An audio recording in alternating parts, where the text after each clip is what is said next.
दोस्तों नमस्कार, आप सभी का स्वागत है हमारे इस एनवीरा एजुकेशन के यूट्यूब चैनल पर। और मैं संपत लेड आप सभी के लिए जो है सूचना सहायक परीक्षा विशेष जो है कुछ इंपॉर्टेंट क्वेश्चंस लेके हाजिर हो चुका हूं। आप इन प्रश्नों को अगर आप किसी अन्य परीक्षाओं की तैयारी कर रहे हैं तो वहां पर भी बहुत इंपॉर्टेंट मान सकते हैं, क्योंकि ये वो प्रश्न है जो बार बार परीक्षाओं के अंदर रिपीट हो रहे हैं।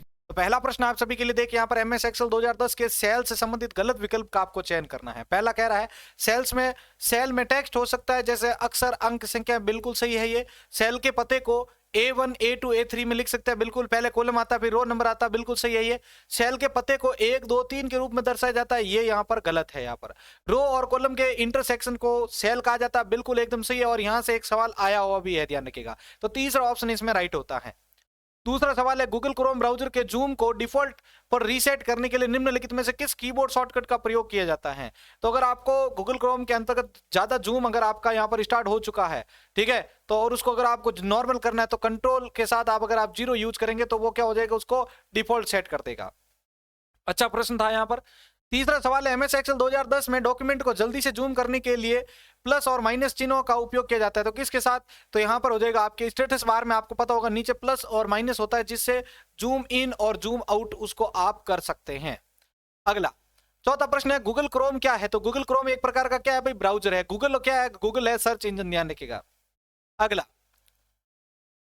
एमएस वर्ड 2010 में आप किसी डॉक्यूमेंट के किसी विशिष्ट हिस्से से टेक्स्ट को कट कर सकते हैं और उस टेक्स्ट को उस डॉक्यूमेंट में कहीं पर भी पेस्ट कर सकते हैं।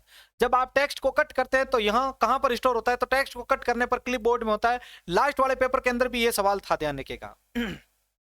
अगला सवाल, एमएस एक्सेल 2010 में सबसे प्रचलित फंक्शन में से एक है और यह आपको किसी वैल्यू और उसकी अपेक्षा के बीच में तार्किक तुलना की सुविधा देता है। तो ये करता है आपका इफ फंक्शन। कौन सा इफ, यानी आप लॉजिकल कंडीशन उस पर क्रिएट कर सकते हो।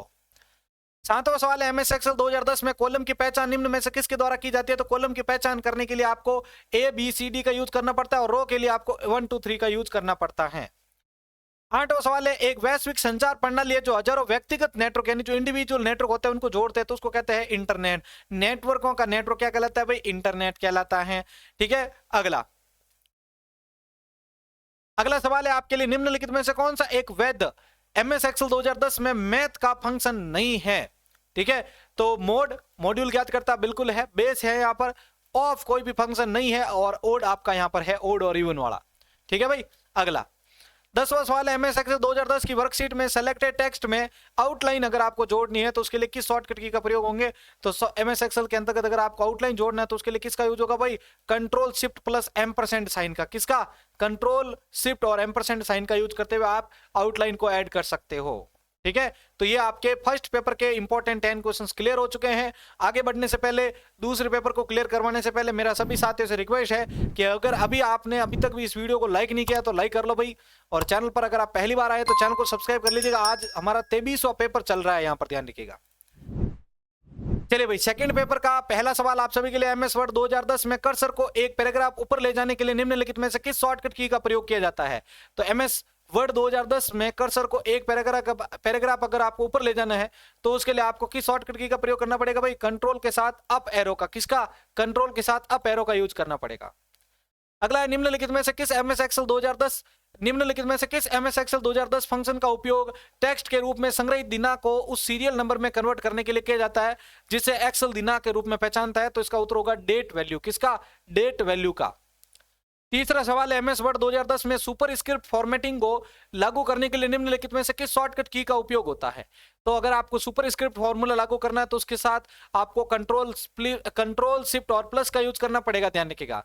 और अगर बराबर करोगे तो सब स्क्रिप्ट का यूज हो जाएगा। चौथा सवाल है आपके लिए, चौथा सवाल आप सभी के लिए देखिए, यहाँ पर निम्नलिखित में से कौन सा विकल्प ईमेल पता का एक भाग नहीं है।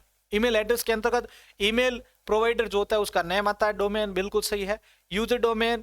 ठीक है। उसके बाद आता है यूजर नेम, फिर आता है एड चिन्ह आता है, यूजर नेम भी आता है, यूजर डोमेन नहीं होता है। पांचवा सवाल, बैक स्टेज व्यू का उपयोग करने के लिए फाइल पेज को खोलने हैं तो एमएस वर्ड 2010 में निम्नलिखित में से किस कमांड का उपयोग होता है। तो इसके लिए कौन सा कमांड यूज होता है भाई, आपको ध्यान रखना, बैक स्टेज व्यू के लिए ऑल्ट के साथ एफ का। किसका, ऑल्ट के साथ एफ का यूज कर सकते हैं। छठवां सवाल, निम्नलिखित में से कौन सा सर्च इंजन सबसे ज्यादा सर्च के साथ बाजार में दबदबा बनाए हुए है। तो यहां पर गूगल सबसे ज्यादा यूज किया जा रहा है। अगला, सातवां सवाल है, निम्नलिखित में से कौन सा एक इंटरनेट का शिष्टाचार नहीं है? तो इसका उत्तर होगा अवांछित संदेशों को अग्रेषित करना, ये इसका कोई भी शिष्टाचार नहीं है। आठवां, एमएस एक्सेल में कौन सा फंक्शन टेक्स्ट के सभी कैरेक्टर को अपर केस में बदलता है? तो अपर का यूज होगा, और अगर आप लोअर यूज करोगे तो सारे लोअर हो जाएंगे। लेन में लेंथ ज्ञात होती है कि उसमें कितने कैरेक्टर हैं। अगला नौवा, एमएस एक्सेल 2010 में यहां पर आपका गलत स्टेटमेंट कौन सा है? तो देखो, पहला एमएस एक्सेल 2010 में हम इंसर्ट टैब में इंसर्ट कर सकते हैं, बिल्कुल सही है। एमएस एक्सेल 2010 में हम F2 का यूज करके फाइल को सेव कर सकते हैं, ये चीज यहां पर गलत है। F12 रख सकते हैं आप, ठीक है। अगला 10वां,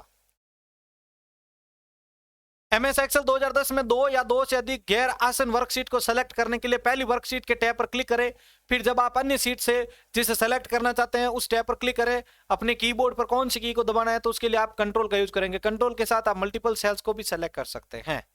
तो ये आज के दो पेपर के इंपॉर्टेंट कंप्यूटर के प्रश्न आपको मैंने क्लियर करवा दिए हैं, ठीक है। और अगर आपको ये वीडियो अच्छा लगा है तो प्लीज इसको जल्दी से सभी लाइक कर दीजिएगा। चैनल को 50 के सब्सक्राइबर पूरा करने के लिए आप सभी से डेली यहाँ पर जो है हाथ जोड़ के विनती की जा रही है। उसके बावजूद आप में से कई सारे कैंडिडेट इसके लिए सपोर्ट नहीं कर रहे हैं। आपको आगे शेयर करना होता है, अगर उसका कोई पैसा लग रहा है तो बता दीजिए कि भाई सर हमसे यूट्यूब पैसा ले रहा है शेयर करने का, तो हम आपको शेयर करने के लिए भी नहीं बोलेंगे। लेकिन इस मेहनत के लिए तो आपको इतना तो आगे आना पड़ेगा भाई, ठीक है। बाद में मत बोलिएगा कि ये सीरीज बंद क्यों कर दी, ठीक है, क्योंकि आपका सपोर्ट नहीं होगा तब तक काम करने का मजा नहीं आएगा। तो मिलते हैं हम एक और नई वीडियो के साथ। इसी के साथ आपको DSL का एक फुल फॉर्म लिखते हुए जाना है। धन्यवाद।